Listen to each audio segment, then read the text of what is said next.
July thada bon mohotsop tawbagi maramsi natural fact ni matam sida aina u chara thabada hauduna madugi kanabadu phangani karigumba bon mohotsop haibasi mina haudorakpani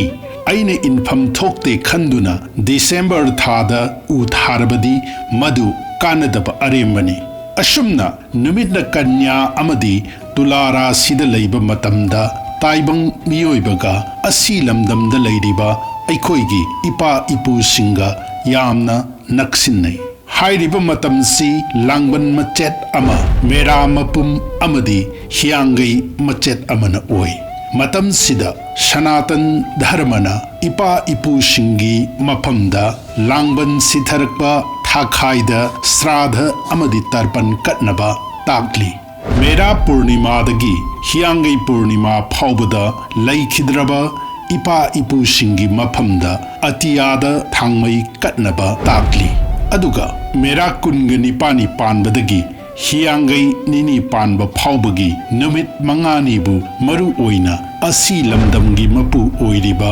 yamaraspu puja kattuna punsi ninaba takli numit mangani sibu punna Diwali haina khangnai Masi tasengna kumai nate miyoibana taugadaba aidhyatmik ki oiba maru oiba sadhan singni mera thasida numit jungba matungda apokpa singidama parban sradha soidan songani takli mera thasidagi numit nini suba haibadi hiangai nini panbada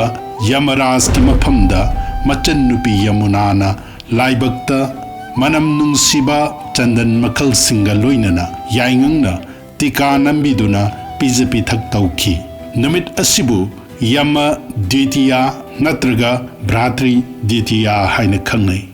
namit asida akhangba singna machan nupi singna thongba chak insang sai amadi machan singi maphamda dan dakshina katli masi taubana